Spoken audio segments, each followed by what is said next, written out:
Hello, everybody. Welcome into the Two for Talking podcast. I'm your host, Corey Tusick. We've got comedian Joe Bartnick. You can check out his tour dates at joebartnick.com. But if you're a Thanksgiving Ever, like I would imagine Joe is, a big fan of Thanksgiving Eve, you can check him out at Ben Salem, Pennsylvania, at the Broken Goblet with Jim Florentine and Don Jameson on Wednesday, November 26th. I guarantee you, if you show up and have a good Wednesday, a Thanksgiving Eve with Joe, there's going to be a little hockey to talk about because we always have the Penguin game. And as always, Josh Yohe with The Athletic, who is live to tape in Sweden. Josh, how is Sweden?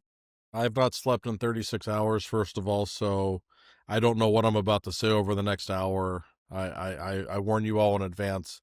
Sweden's great, though. It's very dark because they get about 3 or 4 hours of sunlight this time of day. But great, got here this morning and straight to the Penguins practice. They also arrived this morning. Everybody's excited about the games this weekend. It's a great hockey town. Unbelievable city, Stockholm. Highly recommended if you ever get a chance to come. Been to Stockholm. Joe, have you ever been over to Sweden? Yes, I've been to Stockholm. It's a great city. It's a great country. Stockholm is one of my favorite European cities. The ones that aren't Italian, because Italians 1 through 50.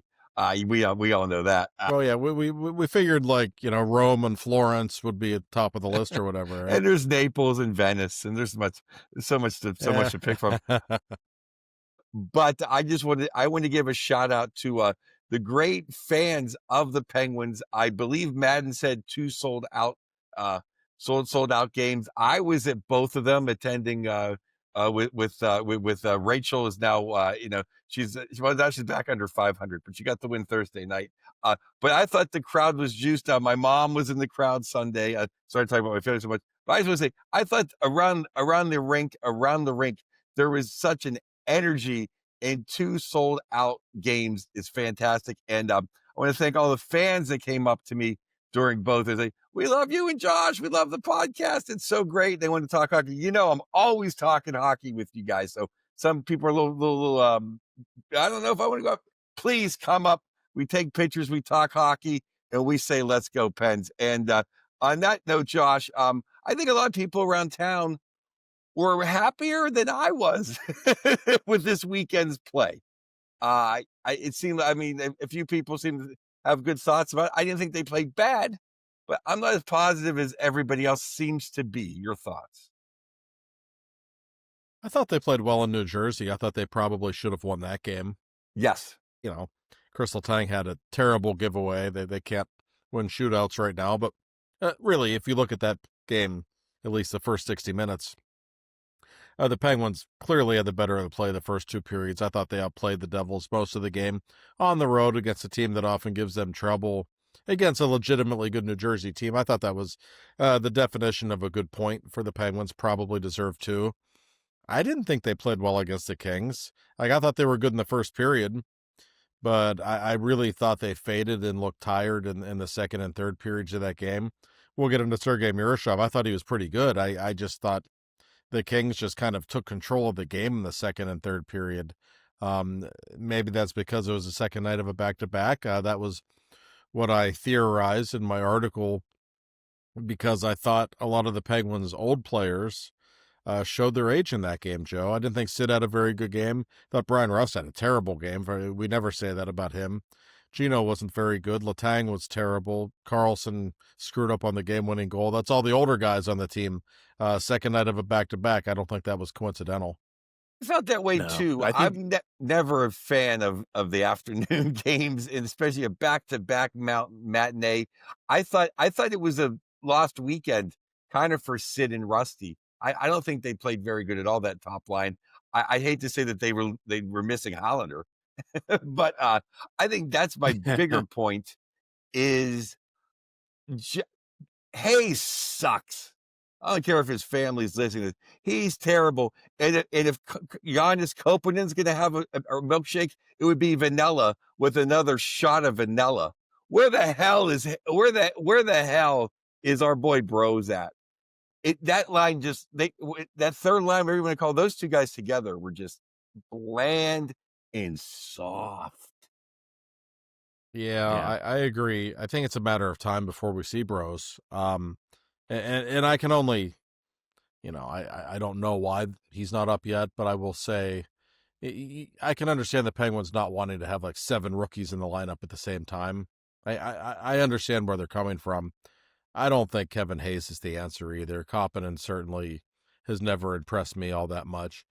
And we're starting to see now with the Penguins, they are just so banged up that now that depth is really being tested and they have too many guys in the lineup who frankly can't score. And during that Kings game, when Ben Kindle went headfirst into the boards on the Brant Clark hit, I think we all immediately thought, oh boy, this team's in serious shit if Ben Kindle's hurt. And we probably would have been, saying that a month ago. I know, right? But let's be honest, he's one of their 5 or 6 best forwards, right? He absolutely is. Maybe even when they're You're healthy. 3 or 4. And they just have too many guys they just have too many guys in the lineup right now who can't score. And that happens to a lot of teams when they get injuries. I think the Raquel injury in particular, man, you just really notice him being out right now, both on the top line and just the trickle down effect throughout the lineup. So they really need to get healthy here. Well, as soon Josh, as they can. Josh, you said it, like with the balance of the 3 guys down the middle, why people didn't want Ben Kindle, why the Penguins might not want Ben Kindle on the first line. And I think we're seeing it. It's not a knock against Ben Kindle. It's that, whenever the third line can do nothing, it makes the fourth line's effort look a little bit more bland as well, doesn't it? Sure. No, it does. I mean, that's fair. And I understand where some people were coming from, wanting Kindle to stay in the middle. Like, I don't think he's been bad with Crosby personally. They didn't have a great I didn't think Crosby had a very good game against LA. I saw the outcry on Twitter, put Ben back at center. Like, all right, we'll see. Like, it's only been a couple of games. There's no obvious answer to put with Crosby and Rust on the top line right now, which I think is a problem. And by the way, I can tell you from being at practice today in Stockholm that it looks like Crosby and Rust and Kindle were going to remain on the top line when the Penguins play the Predators on Friday night. They practice together all day, so I think that's the plan for now. But the depth is clearly being tested, and wouldn't it be nice if some of the young guys, namely Ville Koivunen, started scoring? There's too many guys just aren't scoring right now, Joe. That's going to be an issue at some point. Josh, you're absolutely correct. And, talk about jumping off a bridge a month ago, if you told me this. I think losing Noah Chari has been huge. Maybe even more than Brazeau, because it still seems like Tony Mantha and Gino can put up some points together. But we've been begging, I've been begging, you've been begging, everyone's been begging for like 3 or 4 years. I know Sullivan was begging for a line that just settled everything down. Just you put him on the ice, blah, blah, blah. Another 45 seconds are gone, and Sid and Gino are rested. and just something to calm the waters. And they had that with Achari and Lizotte and Dewars. And Dewars and Lizotte, I think, are still playing very well. Just where's that third piece? I'll tell you what, it's not Koppinen, and it's certainly not Kevin Hayes. So wherever they got to find it, I mean, they need that guy, almost, I think, as much as Brazeau. Because hey, Braz played his ass off, but I think a lot of people can score with Gino. I don't know who can just calm the waters on the bottom 6. Yeah, no, I know what you mean. And you're right. That fourth line was so good before Chari got hurt. They were the adults in the room. They knew how to protect a lead. They knew how to play a simplistic brand of hockey to generate energy. They were doing all of those things. Lizotte and Dewar have been so good. And you're right, they're still playing at a very high level. I don't think Hayes is the guy or Koppinen, and I don't think Danton Heinen's really the guy in that line either. He doesn't play the way those guys play. So Achari's still out for a couple of weeks at least. It's crazy to say, boy, they missed Noel Achari and they miss Justin Brazeau, but they do. I mean, there's really no questioning that at this point. So the lines are a little discombobulated. And I keep going back to the top line. Like, it hasn't been that effective really all season.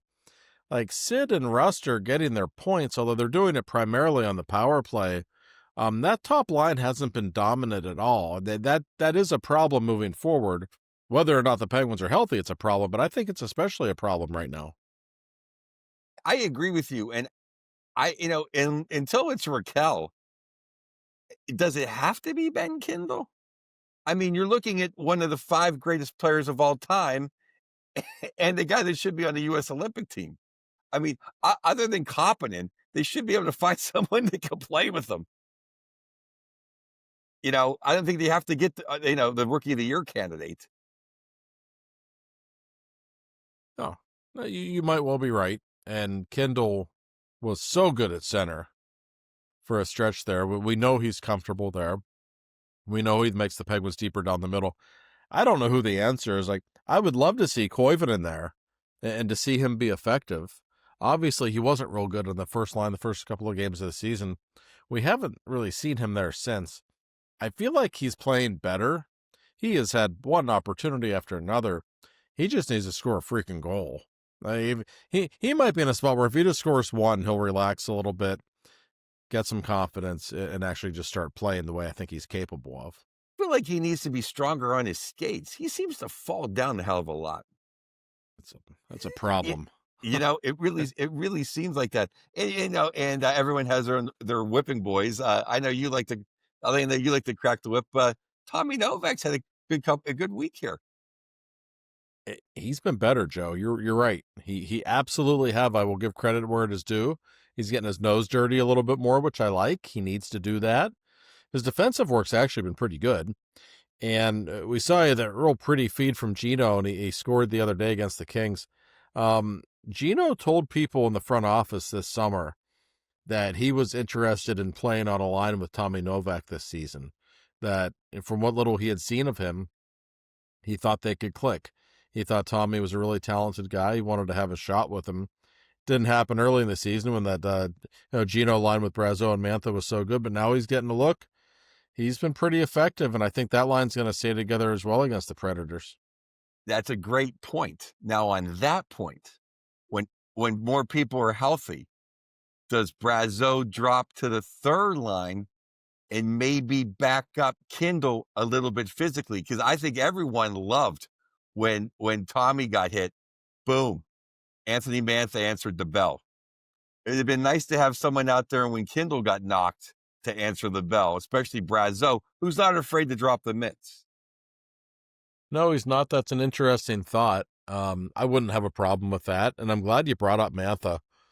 How many times in the last few seasons have we seen a member of the Penguins get hit like that, whether it was a legal hit or not, doesn't really matter, and just immediately say, no, that's not going to happen on my watch. We're going to go right now. You just don't see much of it, and I love that Mantha did it. The book on Mantha has always kind of been he's a big, talented guy, but he's a little soft, not as, doesn't go to the net as much as he should. We haven't seen that. This guy, he has 3 or 4 goals this year specifically have come from just going to the net. He's gone into the net with it. Yes. He took care of business physically, stood up for his teammates. I loved it. I can tell you everybody in the locker room really likes this guy. He's somebody nobody's really talked about that much. He's got 8 goals already. He's had a wonderful start to the season, Joe. Well, Josh, I have a theory on the Mantha is soft contingent. He started in Detroit, the home, the home of Gordie Howe, the home of Brandon Shanahan, the home of Joey Kocur, the home of Bob Probert, the home of other guys, the Mule, and guys that Darren McCarty, Shanahan. Yeah. So there's a lot to measure up to. Then he goes to Washington, where it's Ovi and terrible Tommy. In Pittsburgh, we're just happy someone fights every now and then. You know what I mean? It's like so I think soft is not the term for him. I think just not as mean as you want him, or as some people wanted him to be. But he's not a soft player. No, he's not. In fact, he's dropped the gloves like 20 times in his career, something like that. He actually fights a good bit, which I wasn't aware of. And he knows how to handle himself when he does. But aside from that, I just watch his game. He's not a perimeter player. He's going to the net. He's doing all the things that you want him to do. Kyle Dubas got him for a little over $2 million for 1 year. Like, are you kidding me? That was an unbelievable bargain for the Penguins. So yeah, there are still plenty of encouraging things going on, and he is one of them for sure. And I'll tell you another thing: the power play has been great. You don't touch the power play, But at some point, if people get hurt on the power play or if you need a different look, I wouldn't be opposed to Mantha getting some time on that unit either. He has a skill level that's high enough to play with those guys, and he certainly is a formidable net front presence. So, like what I'm seeing from him, but they miss Brazo. He's They obviously absolutely been a miss huge part of this team. Brazo, and I'll tell you that the second unit is pretty damn good. I mean, that's why we're in the top. That's why we're number 1 or 2. The second Yeah. unit has saved our bacon a few times this season. Yeah, Mhm. I of course I'm happy we're in second, maybe be in third place right now. I just did not like seeing Hayes and Competent. It just looked kind of like I just don't want to slide into last year whatsoever. And seeing Mhm. Hayes, who's slower than me on the ice, it just it for looking like Corey, right? For looking like a different team for the first month, it looked way too close to last year on Sunday. No, that's 100% what, like, that's how it felt watching Sunday. I was like, "Oh my god." Like, did I slip and fall in my garage floor and, like, wake up and, like, what? I missed the year? Um, I as fun as all the games have been, that one after the first 20 was not fun. And I don't wanna pin it all on Kevin Hayes, uh, but man, like, if he can get back up and eat popcorn, that'd be great. Back up in the back up in Joe's favorite spot for him. What do you guys make of Ryan Graves this weekend? So, he scored a beautiful goal, quote unquote. I'm putting sarcastic quotes around that. I mean, we needed the goal, but I didn't think he was horrific. Uh, at least, especially on Saturday, he looked like he had a little bit more to his game. I don't know, Josh and Joe. What do you? Let's start with Joe, because Joe and Ryan Graves. If he can just not slam him, maybe that many had a good weekend. I'm curious. He was acceptable this weekend. I thought he was acceptable. Is he ever going to be anything that we want him to be? No. But him and Clifton, and I thought Clifton, I thought ineffective. I think Josh is the wordsmith here. The first 2 games he played was very true. I thought they played pretty good. I mean, it's just so funny. It's literally Wotherspoon and EK have been lights out. So everything, nothing looks as good as that. And Yeah. I think Shea's played his ass off, but I'll let Josh speak. But I thought Grace, he played pretty good. He'll never be physical. He is soft, but he moved Right. the puck pretty good. He poked his nose in there. He kept the puck in a few times. All in all, I'll take that before people get healthy Yeah. again. I would say he exceeded expectations very much. Like he was fine, and I thought he and Clifton were good together. I like Clifton. Certainly plays with an edge, which I like, and I think they need that. No, Graves. Those were 2 of the better games he's played as a Penguin. To be honest, they weren't spectacular, but he wasn't out there for any goals against. He was doing his job. I thought he was pretty good, to be honest, and I think he and Clifton have probably earned another couple of looks as the third pairing here moving forward. Um, and you mentioned the blue line, Joe, and we'll get the EK and Letang in a second because it was an interesting weekend for them both. Where would this blue line be without Wotherspoon and Ryan Shea? Those 2 have been so dependable, so solid. Carlson and Letang are not easy guys to play with. We know this. And those 2, like Wotherspoon had the one bad play in Anaheim where he shot the puck over the glass, cost the Penguins a game.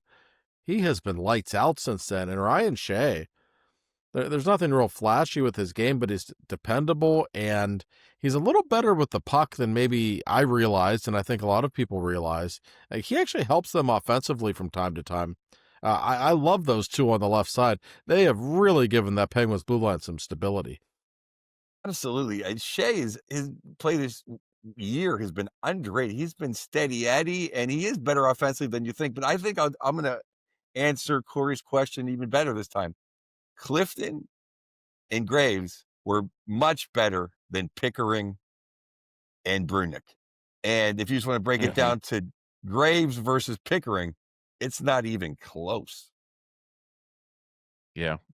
I think he maybe has earned a shot, don't you? There was even, I made note of it.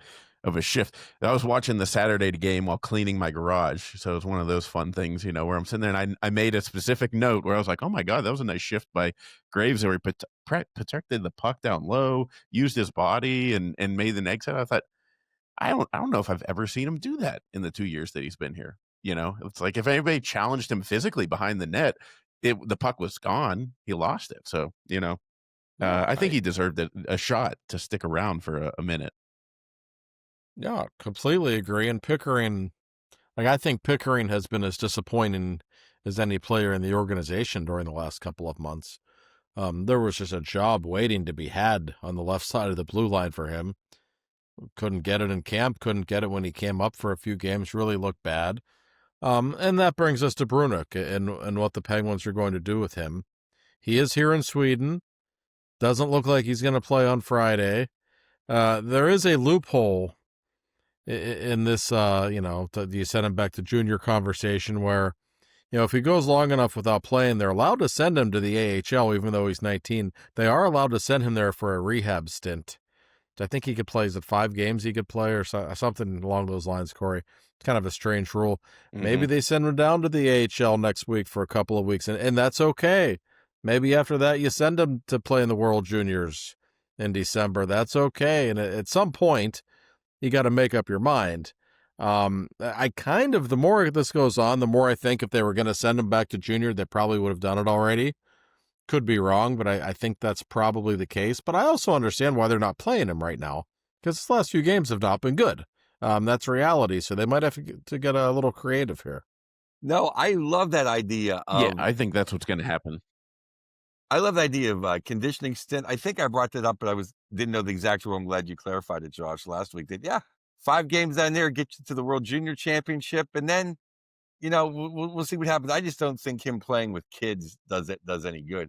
I know it might just be pedigree. Maybe I've seen him play for a decade in the league. I don't know why Dumba. Now he's looked pretty good. I think he's had a couple blaring mistakes, but other than that, I think he's played the best of the bottom 6 guys as a whole. I don't know what you guys think. Corey, what do you think about that? I think Dumba hasn't played bad enough to lose his job to these guys, but these guys haven't played that bad. But you know what I'm trying to say? Yeah, I would stick with, to me, Dumba too. Like, I'd like to see him get consistent, consistent play, because I'm not making excuses for him, but a guy that's used to being a regular, let's give him maybe a 3-4 game run instead of in and out of the lineup. I don't know. You've seen him play more than I have, but every time I've watched him play, I never, nothing's stuck out to me. Now that he's here, I don't see anything other than like a few mistakes. I personally would stick Dumba in there. And again, with the Brunick, I want to see Brunick. I want to see him stay here. And Josh, I think you're right, and that's what I'm crossing my fingers for. We all want to see him play his 10th game just so he stays. But if they were going to send him down, why would they? If they're going to send him to juniors, why would he still be here?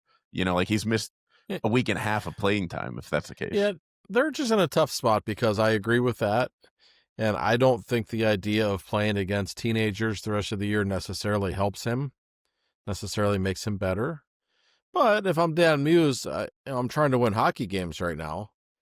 And the kid's been really poor the last 4 or 5 games. We all know that. Now, I think part of the problem for Brunick is that he's never had a steady defense partner to play with. That's tough for a 19-year-old when it's a different guy every night. And frankly, none of the guys have been all that great. I don't disagree with Joe on Dumba. I have always liked Dumba as a player. I love the physicality that he brings. He can really shoot the puck too. He can actually help you in the offensive zone, I think, more than people realize. Do I think he's a better player than Connor Clifton? Yeah, probably.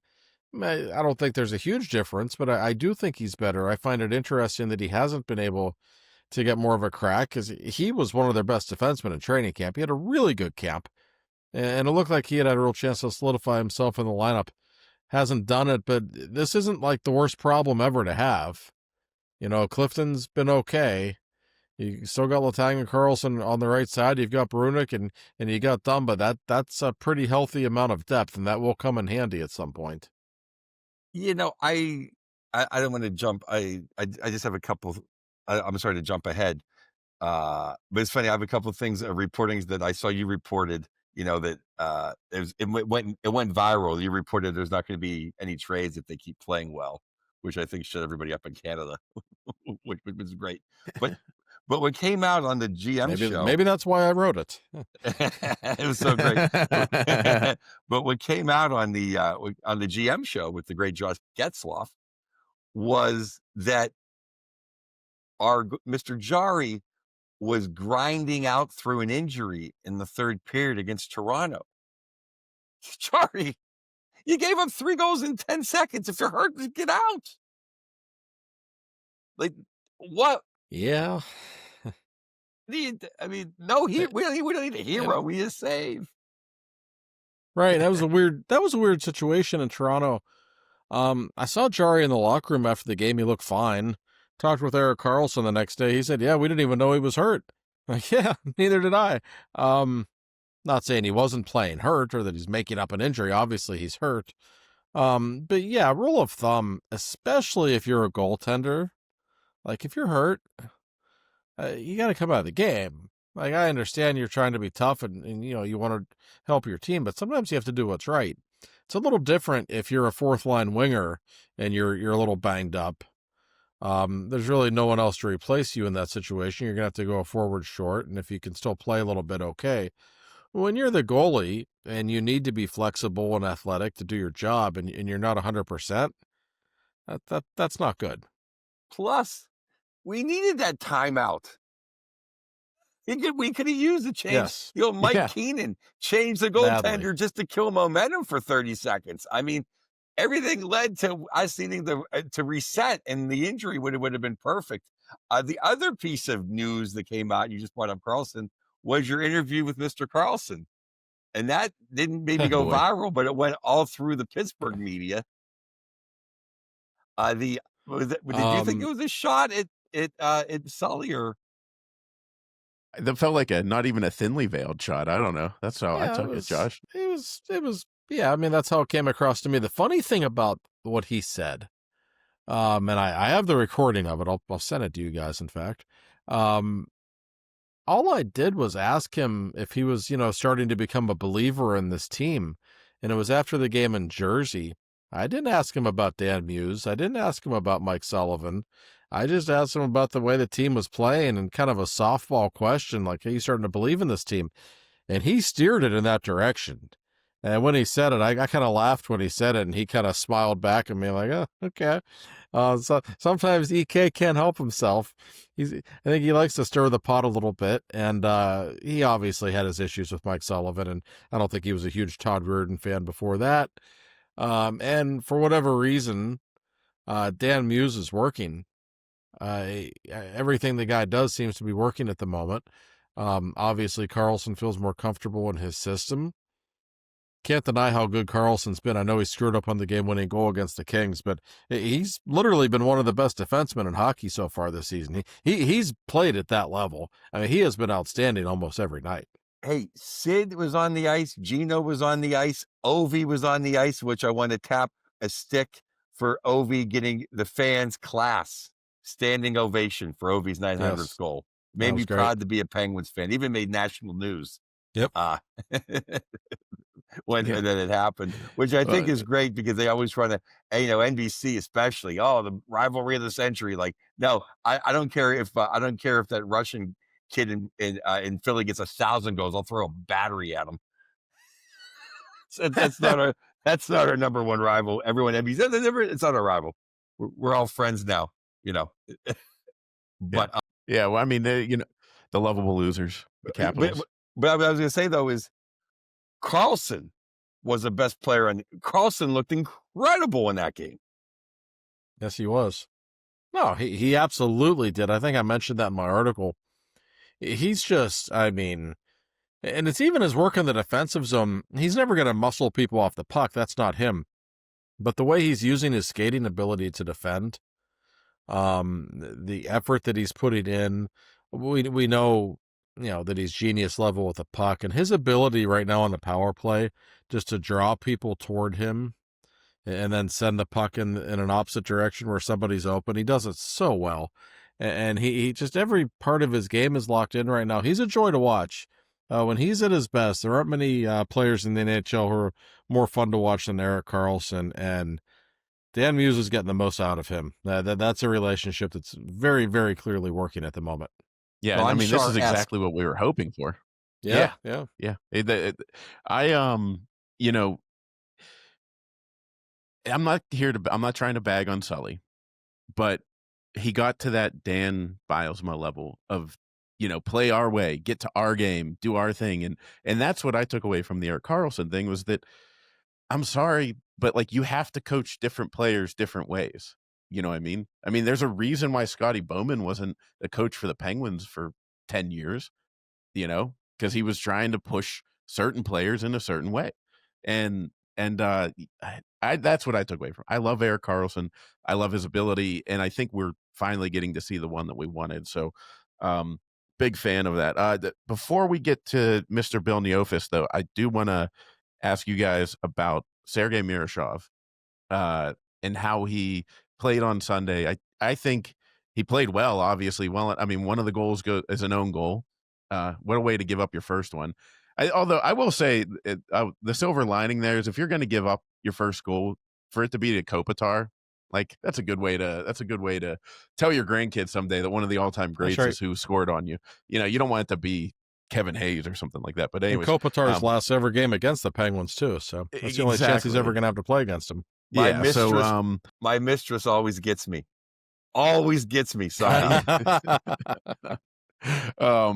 But I thought he played really well, and I'm really glad because we learned about the news after we recorded last week that he was going to come up, and then the fact that they didn't play him on Thursday, like Madden was all over it, and I agreed with him. Like other people were like, "Oh, give it a break, it's not a big deal."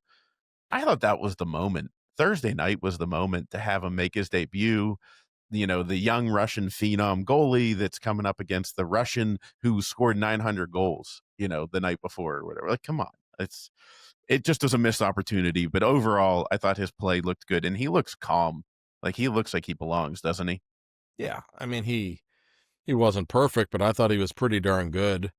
I don't think any of those goals were bad. I didn't think his team played very well in front of him, especially in the third period. But I thought he handled the situation and handled his nerves pretty darn well.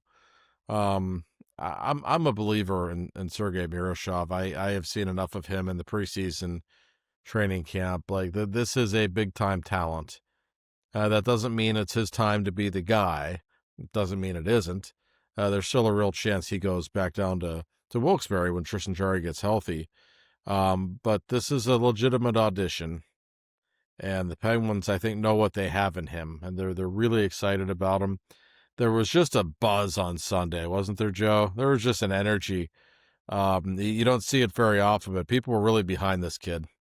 It sold out on a Sunday, on a Steelers Sunday against a Western Conference team. How about that? I thought it was amazing. Yeah, everyone was kind of upset having that, hanging out with Madden in the Lexus Club with everybody, star-studded table at the Lexus Club. But I thought they played it right.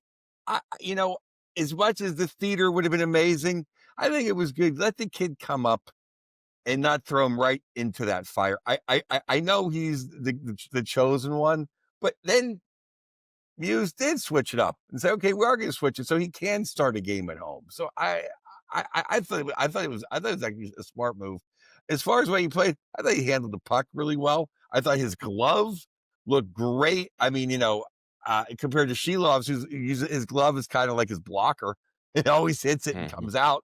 I thought Miroslav's glove was great. The only one I thought, I think I wish he would have stopped Perry's goal. I mean, Fiala I forget who Fiala danced. Was it Erik Karlsson? Karlsson. That looked like Sega. That looked like Sega 94. It was a great goal. That was an incredible goal. I don't blame Miroshov for that one at all.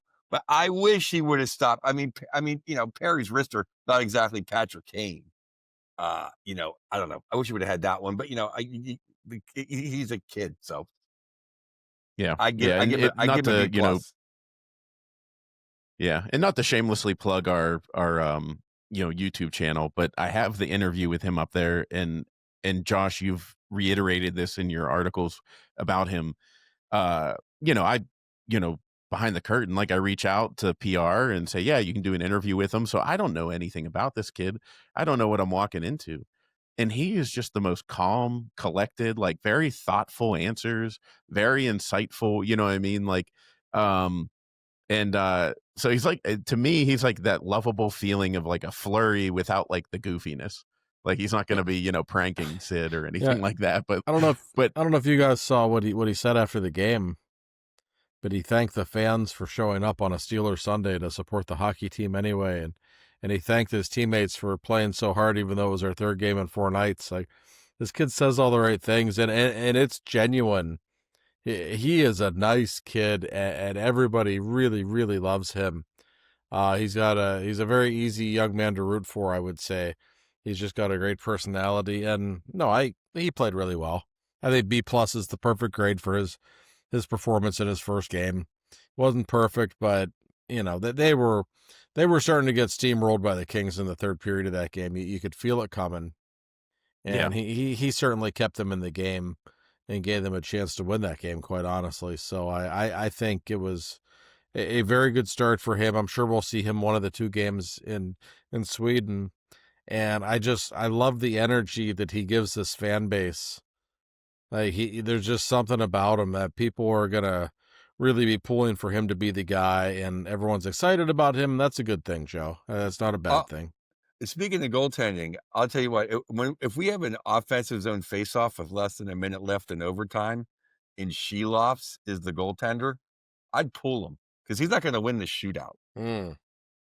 yeah, I'd yeah. rather No, have Gino, I would. Rusty, Sid, and an EK out there on a 4-on-3 for 39 Mm. seconds. I'd have him.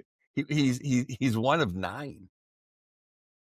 Yeah, Yeah, he not only is he one of 9, but like not most of them looking were good at all. comically bad attempts at making a save. Like, sometimes at the intermission you see when like the 7-year-old kids are taking breakaways against each other, and whenever they score a goal, the puck just stays flat on the ice because they're not strong enough to lift the puck. Like, some of these shots are just flat on the ice, not even shot that hard, just very cleanly beating him to the 5-hole. It's a shame because he's actually played really well. Like, his save percentage is .916. That's no joke. No, that's what I'm saying. He's fantastic. Yeah, I don't but think no, the shootouts are. I don't think you can bring some. No, I go know ahead. Madden was floating this the other day. I don't think you can switch out at the shootout. I don't think I, for I mean, ego purpose. I don't think for ego purpose. I just think because that's all you need is. I know Jari's a Jari, but imagine Miroshov coming in and ripping tearing a groin. yeah, No, that. it's a Go ahead, concern, Josh. and it's Yeah, not no, going to happen. They I don't know that anyone's ever done it in the NHL. Excuse me, we're not going to see that happen anytime soon. And by the way, breaking news from Sweden today: the Penguins actually practice shootouts at the end of practice for like a half an hour. That's something they never do. So I think, listen, they need to get better. They are costing themselves points when games go to extra time. Shelov's performance is a huge problem. I mentioned this in my article the other day. Listen, I love Gino Malkin. I appreciate how well he's playing. He's terrible 3-on-3. He's too slow. He gets tired too easily. He won't leave the ice. He's really a problem 3-on-3. I think Kendall at this point is a much better 3-on-3 player. I would have him above Malkin in that rotation. absolutely, You absolutely. know And he's Joe, going I to thought you score were in going to say, overtime now. You know he's going to score in overtime I now know. because last week I bashed him for being on the shootout and he scored in the shootout. That's right. That's right. Joe, I thought you were going to say pull Shelovs with 1 minute to go so that the other goalie can warm up for the Oh, shootout. there you go. Well, I went, yeah. Get him a chance to stretch. But honestly, at this point, Sid likes to play street hockey goalie. Like, I'd put Sid back there, maybe. I don't know. Sidney Crosby's good at everything. I would imagine he'd be all right at defending a shootout. He'd do better than 1 for 9. It's not good.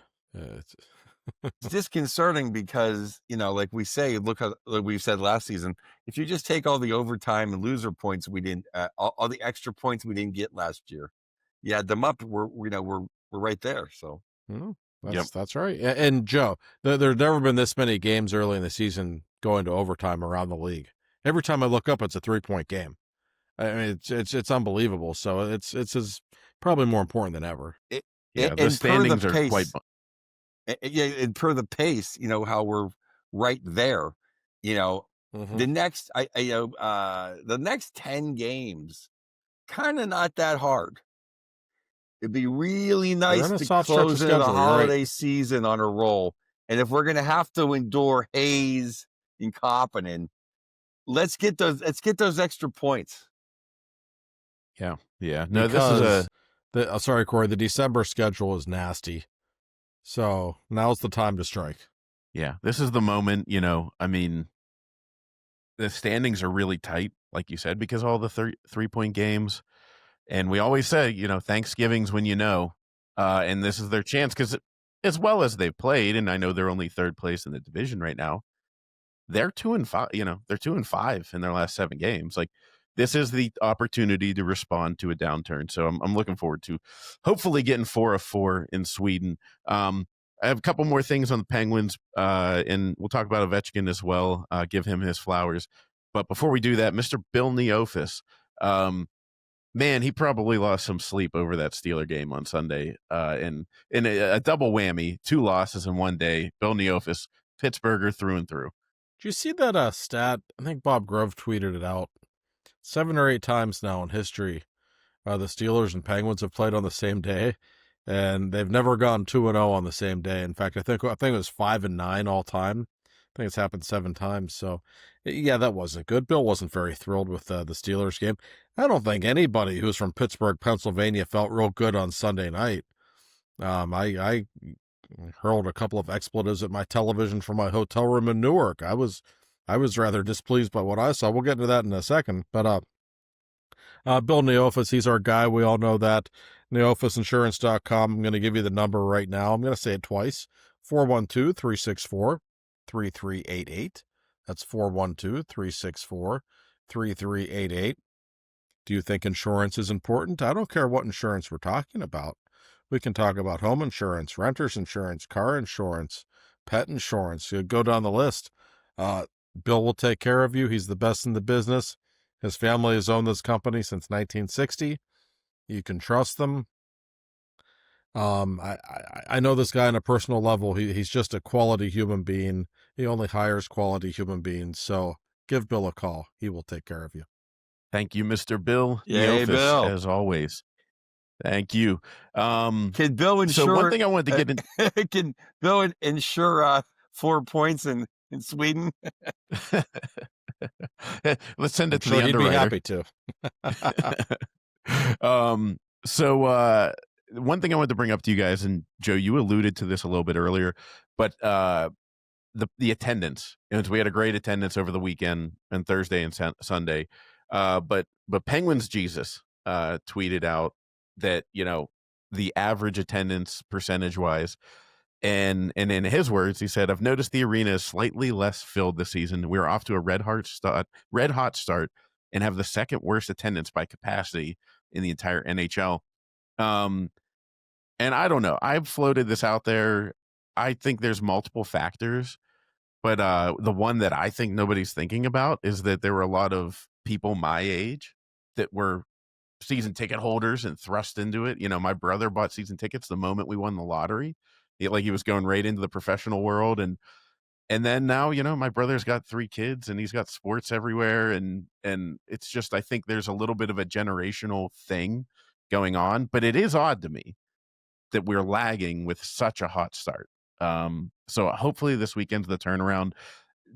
What have you guys noticed in the difference between what you saw in the last 2 sellouts and what's been going on to that point? Well, I think when Joe Bartnick's in the crowd, for one thing, it's a better crowd. I think we all can agree on There's that. some energy in the building. Definitely, Danny's funny. Look, yes. Alex, more than Alex anything, and his family were there on Sunday. It's always, no, I'll let Josh. I'll let Josh speak, and I'll say my thoughts. Well, it's obviously an economic thing to me more than anything else. I mean, listen, Ticket prices are incredibly expensive for Penguins games. We all know this. Expectations were low. They often struggle selling tickets in October anyway. I will say, the crowds, I know they haven't been filled until the last couple of games. They've been good crowds, so the real fans are actually showing up, which I love to see. But of course, it's a concern. Pittsburgh is a spoiled hockey town, guys. It's just the way it is. So when they hit a couple of off seasons, guess what? They're going to struggle selling tickets. It's a bit of a front runner town, always has been. But that said, that's 2 sellouts in a row. And you look at the rest of the month now, you got a couple of weekend games coming up. You got the night before Thanksgiving game coming up. More sellouts are on the way. So that's obviously a good sign. And the better the Penguins play, the more they'll help themselves. I agree. I think it's the economy. I think just extra money. Oh, you have and it's not cheap to go, especially if you have kids. It's just not a cheap event. But it shouldn't be. It's an amazing time. I brought people this year that were not exactly they're they just had the best time. They're not diehard like me, but they had a great time. So I've been to a bunch of games this year. I've been back a lot. And I think it's the economy. And the other thing is, I think it's football season. And I've never listened to the other station once in my life, but I've been told that they just don't even talk about the Penguins. So, I don't know what they're going to do. We're going to talk about spring training in January, but I think they'll get more airtime come that time. But, it's in the back burner right now. But if they're in the hunt after Christmas, when I think the other team will be done, they should get more airtime. Yeah. No, I think the airtime's a problem. And I mean, that's why we always, we love the Super Genius, because he actually mentioned on Twitter, he responded to somebody talking about it, that he's had more guests this year, which I think the Penguins are kind of wisely doing. But he has the best interviews. So, I mean, I think he has like 4 players so far: Letang, Crosby, I think Kindle as well. So, the other side, I don't know if it's just their contracts or the way they're directed, but it would be nice to cover the team. I mean, you have a generational hockey player that one of the all-time greats on Mount Rushmore, probably on Mount Rushmore. Another part is, and Josh, you know this because you're there every game, it looks like a war-torn zone around there. Like they need to figure it out with the traffic, the potholes, the construction, the whatever is going on. It's like the ghost of whatever deal was struck to build the Civic Arena. I know we needed it for the Penguins to exist, but man, that's still haunting them. How many years later? 55, 60 years later. I had a very disturbing realization on Saturday afternoon. I was walking around the Devils Arena before the game, and it occurred to me that there's more to do around the rink in Newark than there is around the rink in Pittsburgh. And the area around the rink in, let me tell you, that's not the nicest area in the United States of America, downtown Newark, New Jersey. And yet, there's still more going on down there than PPG Paints Arena. That's a huge part of the problem with attendance. I promise you it is. And then nobody wants to acknowledge that. But there's no other reason to be going downtown most nights. That doesn't help a team trying to sell tickets, especially during the week. So, yes, it's the problem for the Penguins that, frankly, is not going away. And if there are going to be new owners here at some point, we'll see. It's a problem that they will inherit. Well, I will tell you this: there's no better prices in town than at Shales, and that's all you really need. That's true. Yeah. No, that's as someone who's been, dangerously walked through that I've walked through the Newark parking lots, and that's a place where you park right next to the arena. You do not park in a satellite lot. You don't go anywhere, and that's pretty disturbing that the Penguins don't have as much to offer. It's a problem, but the fans, that's like you said, I love the real fans coming out. And if you can go to the Wednesday night game, the Thanksgiving Eve, if you're not at the Broken Goblet in Bensalem, Pennsylvania, watching Joe Bartnick, then you should make it to the game because we all know that's the best game. Thanksgiving Eve. I love it. Yes. And if One you thing are in before Ben we get to Salem, you can watch it Steelers, with me on my phone because you know I will be. That's right. That's right. Joe, you should actually just do it like the weather. Like you should have like it cast behind you on the screen, so like on the stage, so you can just talk about what's going on and then get to your bits during commercial breaks. The only problem is that yeah. Jameson's a Ranger fan and Florentine is kind of a silent Flyer fan. Well then, yeah, we can't do that. The other thing I want to talk about, we talked about Ovechkin hitting his 900th goal, scoring his 900th goal. The fans giving him a nice ovation. But my question to you guys, and Joe, I'll throw it to you first. Is this it for Ovechkin? Because to me, it doesn't look like last year's Ovechkin. No, he certainly doesn't look like last year's Ovechkin, but I remember, I think 2 or 3 years ago, we thought he was done. And then, boy, did he come roaring back. So he definitely has enough time to find his game. I don't know. I think 900. I think he wanted to get to 900. I think obviously it'd be super incredible if he got to 1,000. But if he only scores 25, 30 this year, he may think, I don't want to play 3 more years. He may want to go. I mean, I thought him and Gino had a nice photo moment. Maybe they are going to go back to Russia together. I don't know. I would lean towards he's not going to play next year if I had a gun to my head, but I wouldn't rule anything out, especially if he gets hot at the end. What do you say, Josh? Yeah, you never know.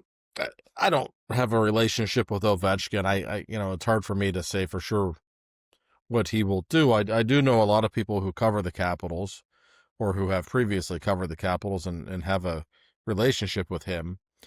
Most people I have spoken with seem to think that this is probably his last season. They also seem to think that he'll go play in Russia for a year or two after this season. That's very much in play. He doesn't have anything left to accomplish. He broke the goal record. He got his cup. That's great. Those are the things he was always supposed to do, and he did it. He's probably not going to win another cup there. I don't think they're as good this season. And just watching him play, he looks like a much different player than last season. Whether it's a lack of desire on his part, whether he's not in the same shape, or maybe age has just started to catch up to him. He had 2 assists that game in Pittsburgh, and that just goes to show great players still know how to get points. And he obviously is that. But he looked like a far cry from the guy who was so good last season. I wonder if just a little bit of his ambition has been lost after the season that he had, finally breaking the goal record, and that's understandable. But I just don't think he's the same guy even compared to last year. No, the team just seems you could tell there's a difference. Yeah, the team just seems to have a little bit less Go ahead, gusto, Joe. the team just has a little bit less gusto, which I called. I Yeah. thought last year their emotion carried them a long way. Like even the power play they had, they set the old school, they set it up, and she stopped them pretty easily, which I was scared to death. thank goodness for Archers. Yeah, I don't think he's going to play again after this year, but like I could be wrong. Yeah. But I get it. If he doesn't, I don't know that he's wired like Sid, who just might play until he's 45. I mean, Ovechkin has never come across that way to me, and he just has nothing else to do, nothing else to prove. Like we measure Ovechkin by goals. He's got the most goals. We measure Crosby by winning in cups. You can always keep trying to win those, and that's what Sid's obsessed with. So he still has something to play for 2 or 3 years down the road, perhaps. Ovi, he's already done everything he can do, I think. Yeah. I don't think Sid could pull the Trottier route. Play as long as he can, and he wouldn't mind if he's not getting as many points. And we don't have, and I can bitch about this for another 4 hours, but it's something to be, and it's credit to Gino. Because and we've said we've agreed, Josh, that we think he kind of has a not a bone to pick, but a little he wants to stick it to a few people, or maybe to everybody, that he still has a lot left in him. Mm-hmm. But I think if Ovi knew that he'd be playing against Canada in the Olympics, maybe he'd be a little more fired up right now. Mm, Mm-hmm. good point. Yep. Yeah, it'd be nice, you know. That causes a lot of problems even. I was reading articles about the different top prospects in the next 2 drafts, and, like, the Russian kid that for, I think, the 27 draft, they're like, "We don't even know." Like, NHL scouts don't know if he's, like, the guy, or do you wait till he's, like, a number 15 first-round pick, you know? Because they can't watch him. They can't watch him play against other people. It's a real problem. They're not allowed to go to So Russia? the Eh, Steelers, I'm sorry, Corey, they're not well allowed to go to well, Russia? they're they can, but he's not playing in, like, the international, like, juniors tournaments or anything like that, so they're not seeing him against I the see other what you're top saying. guys, Yeah, and, you know uh, you know what I mean? yeah, So they're like, "Is this" yeah. Russia's not going to Yeah, World yeah, so Juniors, they're I like, would "Is assume. is it worth giving that first pick?" Corey, I want No, to say no, and I want to it's just I Corey, I want to say one more thing before you get into the Steelers, because you're wearing the Michigan hat. So I keep thinking about it every second now. Will yeah. Horcroft absolutely destroying the Big Ten. Even Dubas tweeted out his goal the other night. Insanity. Josh, we might see him in the playoffs playing for the Penguins. Maybe he's our third line center. Tell you what, I mean, I know that obviously they liked him when they drafted him, or they wouldn't have drafted him. Um, I don't know that anybody was expecting him to have the season he's had. The job Dubas has done in the last 12 to 18 months in terms of bringing like real big time talent into the organization goes without saying. That kid is a force. I mean, he is 6'5", just a monster. He's built like Jordan Stahl. He might have a higher skill level. In fact, I think he does. He's not gonna need much time to be NHL ready, I have a feeling. No, he looks like the real deal, and, I'm hoping that I can carve some time up to go watch them play, Penn State and Gavin McKenna this weekend. It'd be good theater, up in Happy Valley. But, so the Steelers, uh, I mean, Do we have to? like like, wha I this has gotta be it. This is getting close to the watershed moment, of, like, can we really put up with this crap from Mike Tomlin? Like, I just saw somebody post earlier today, Sauce Gardner reposted a picture of Aaron Rodgers in his Steelers helmet, and just all he quoted and said was, "The standard is the standard," with, like, a laughing emoji. Like, people were laughing at the Steelers. Um, and they should, because that performance on Sunday night was embarrassing. Uh, the defense, I guess, played okay, but they didn't do anything.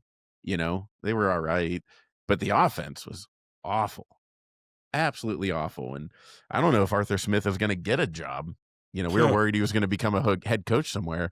What say you, Josh, on the Steelers and their ineptness? I thought the defense was a little better than all right. They gave the Steelers offense incredible field position all night. And they were literally getting the ball at the 40-yard line all night and just couldn't do anything. I think Aaron Rodgers has had a really good season. I thought he was awful on Sunday. I mean, just we can blame the coaching all we want, and I do that as much as anybody, but he had a couple of wide open guys for touchdowns and he missed them. I mean, he had a bad game. We'll see how he responds. It's just not a good team, guys. And when I look at the rest of their schedule, well, they're 5-4 now. You got 2 games against Baltimore. You got Buffalo. You've got at Detroit. It's at Chicago. No sure thing that Mike Tomlin's better than 500 streak is going to continue. I'm telling you, I think this team is in a world of hurt. The defense has been much better the last couple of weeks. And by the way, they just, while we're doing this podcast, news just broke that the Steelers have just signed Asante Samuel Jr., who's a pretty talented cornerback. Thank God. And he's been hurt, and I'm sure we'll see him in the lineup sooner rather than later. So it's interesting. They certainly have a lot of talent on that side of the ball, but they just look so lost on offense, Joe. I don't know how they recover. Yeah, no, this was the first game that Rodgers cost them the game. He played terribly. From the first pass to the last pass, the picks, just, so in the players play, but just the play calling, we were running the ball good. Do you have to throw the ball the whole time when you see Rodgers is kind of off? I thought the defense played pretty good. But they are. They're in a world of hurt because of all those games you listed, Chicago's the only one where they might have a chance to win. They're not beating Detroit. They're not beating Buffalo, and I don't think they're beating Baltimore twice. Doesn't feel that way. I don't know that I feel that good against Cincinnati this week. No, absolutely not. We know Joe Flacco isn't really intimidated by that defense, nor should he be. So, no, I agree with you. I think it's a real problem. I don't know that they're going to collapse necessarily, but I think it's possible. Here's a stat from the game that really irritated me, by the way. I think we can all agree. Jaylen Warren has been one of their best players, especially over the last month. Absolutely. Jaylen Warren was on the field 0 times on third downs Sunday night. What? 0. He has a good pair of hands. He's probably the best running back in the league at picking up the blitz and helping with coverage. Why the hell is he not in the game on third downs? Well, what am I missing here, with all due respect to Kenneth Gainwell? Like, play your best players, for God's sake. It's just the way they outthink themselves is just mind-numbing to me. That's like a Mike Tomlin specialty, outthinking himself. You know what I mean? Like it makes me think of the Waterboy. Remember with the Fonz in the Waterboy when he's like, "Hey, quarterback takes the ball. He thinks about handing it off. No, wait a minute. He pretends like he thinks about handing it off. And then he gets stuck. It's that's Mike Tomlin to me. And yeah, like Aaron Rodgers. I mean, I trust that he's going to come back and be fine. Like for a guy like that to be inaccurate like that. I mean, every throw being high. It happens. I will take it because to me, he's like the all-time most like unbelievable like thrower of the ball. Like nobody can throw the football like him. So I have faith in him. The question for me is, where do these points come from? Like DK Metcalf has not become the DK Metcalf that we thought we were getting. No. Corey, if I may interrupt, Corey, here's a question for both of you. Like, okay, you have one good receiver. All right. You have just kind of an average running game. Okay. You have all these tight ends that you're paying a lot of money to. They're not even getting targeted. Like Jonnu Smith had, I think, 2 targets the other night. Freiermuth is not even in the game. What's going on here? Why are you not incorporating them in the passing game? I just don't understand it. What's funny about that too is I don't know what's going to happen with Aaron Rodgers. He's probably not going to be here next year. I don't know what I don't know what Rudolph has as a contract, but it doesn't seem to me that if Tomlin and Arthur Smith are gone, that a reasonably intelligent offensive coordinator can do a pretty good job of this offense. Yeah, there's the pieces I think there. they have like you talent. Said, I think they have talent, guys. I don't think they're devoid of talent. They're missing a number 2 receiver, but so I mean, like that. Really, that's the only reason why they can't get 2 first downs in a row. Every first down seems like they won the Super Bowl. It's like an impossible dream. Yeah. You know what I mean? It seems like you can just get Alabama's offensive coordinator to come in and, hey, look, this guy's open, that guy's open. Look at this, that. I mean, it doesn't seem like it takes that. Every 10 yards is like winning the Civil War. Yeah. It's like, why don't they have Roman Wilson out there more? I know I'm the Michigan guy, so that's why I'm talking about Roman Wilson. But like, with Tomlin, like I hate the way he puts people in his doghouse, and it's like he never puts the right guy in his doghouse. Like why wasn't Artie Burns in the doghouse? Like there's so many other players that deserve to be in Mike Tomlin's doghouse, and they keep getting chance after chance. It's like Marcus Allen for about 4 years kept playing when he was the worst player on the field. It was amazing. I know. It's just he picks his favorites clearly. Yeah, I don't know. I think if the wheels fall off this season, there's a real chance that Art Rooney walks in and says, "Hey, Mike, we don't want to fire you, but you can go ahead and retire if you'd like." I'd be a big fan. I wouldn't put money on Art. I don't think that's going to happen, Corey. I wish it would, but I think there will be some people who will be fall guys. I think Terrell Austin probably might be one. Maybe Artie Smith. Who knows? I'm sure they'll make changes.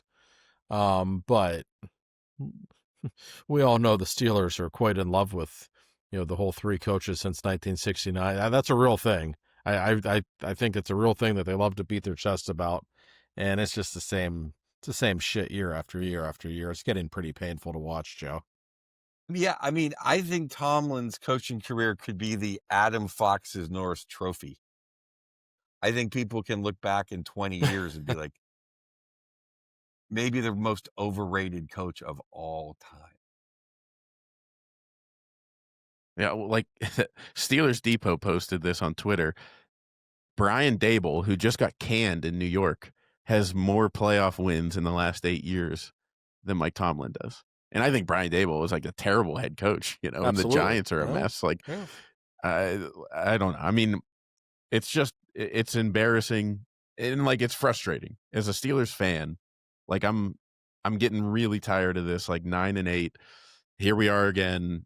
We're on the quarterback carousel. Like what elite quarterback would really want to come here? Like we're making Aaron Rodgers struggle. Like nobody wants to do this. Like, and I don't want Mike Tomlin to be. That's the other thing. I don't want Mike Tomlin to be in charge of the next quarterback we get. Like who, imagine Mike Tomlin getting Ben Roethlisberger and going like, you know what? I know Tommy Maddox is hurt, but I think we're gonna eke it out with whoever else. Like I don't know, Charlie or whoever, and not let the rookie play. So I don't know. Well, Maybe I I'm mean, just overreacting in a yinzer. I don't know. Well, Josh has said this and tweeted it out and has said this about our coaching and when's the last time they've looked prepared or when's the last time we've had a well-coached team. And I can say, I grew up under the Emperor Chaz Knoll, and he had some great coordinators who went on to be pretty decent head coaches. I mean, Knoll's coaching tree and his assistants were fantastic. And Chuck Knoll, one of the 3 or 4 or 5 best coaches ever. But then Bill Cowher had some incredible assistants where his assistant coaches, Bill was a rah-rah guy, but the defense, Dick LeBeau's defense was something to behold, and Bruce Arians' offense was great. We never scheme. We never win a game on the chalkboard. Like we never out-scheme someone. We never trick plays. I mean, we never just devise a way to beat anybody, and we never make a halftime adjustment where we always get killed in the second half. It's like Tomlin is just not a good coach. And for a decade, I supported him wholeheartedly. Now you just wake up like, what are we happy he's our coach for? For nothing. That's right. And it's not that he didn't accomplish a lot of wonderful things, but listen, Chuck Noll was, like you said, one of the greatest coaches ever. And even at the end of his time, it was time for him to go. Like the Steelers stunk in the late 80s and early 90s for the most part. The second Bill Cowher showed up, all of a sudden they were winning divisions, making the playoffs every year. Like sometimes it's just time. I think we probably saw it with Mike Sullivan in a different sport. But, people have said to me, well, you're always so hard on Tomlin. You were never that hard on Sully, to which I say, Sully won the cup in 16 and 17. Okay. Mike Tomlin hasn't won anything of note in 15 years. It's a long time. And I don't know how the Steelers inherited don't see that. Dog shit. Tomlin inherited Big Ben in the bus. Yes. I'm not saying defense. that. And Dick LeBeau. Yeah, I'm sorry. I didn't mean obviously Sid and Gino are Hall of Famers, but I mean the way they were playing, they weren't coming off a Super Bowl team. They were 6 years of like, oh my God. Yeah, I know, but I don't ever want to be, I mean, I just have flashbacks to the Barzini era. No, Bartnick calls Crosby dog shit. I know. Yeah. No, December 2015 was an all-time low sentiment in Pittsburgh Penguins history after Mario. Like that was, oh my God, it's over. We only got one cup. It's over. But anyways, on that note, Josh, you got a weekend in Sweden, so go live it up, enjoy it. It looks like you're probably going to need some sleep though. But I won't be too tired for the ABBA Museum tomorrow. So, Corey, I'm scared. I think I think most teams, I think Penguins are going to win the first game, and it seems like every team that goes to Europe, they always split. I know. I like in an ideal world 4 out of 4, but I'll take 3 out of 4. Like in blood right now, I'd take 3 out of 4. Exactly, but that's if they're playing home and home against the Predators. I mean, that's the way I felt when I woke up on Saturday with the loser point. Like when I woke up, if you would have told me Hey, you're getting a loser point in Jersey. Perfect. We never win in Jersey. I'm happy. I'll sign for 3 or 4 right now. That's right. Have fun though, Josh. Yeah. So hopefully we're talking to you guys next week. Yeah. Enjoy it, Josh. And guys, check out Joe, joebartnick.com for all his tour dates at the Broken Goblet in Bensalem on Wednesday, November 26th. And definitely, if you are not subscribed to The Athletic, what is wrong with you? I have gotten multiple people to sign up because they go, oh, it's like $100. I'm like, dude, it's like $1 a month. Like, come on. And Josh, I mean, you're probably going to have about 30 articles this week. Not, I don't want to make you work too much, but I think you're going to have a few articles. I don't know about 30, but there will be many. This team is never boring, as we know. I'm wearing my Common Heart t-shirt. Can't wait. They're working on a new album right now, so that's great. And if you need insurance, call Bill in the office. What are you waiting for? Absolutely. That's right. Absolutely. All right, guys, we will talk to you next week.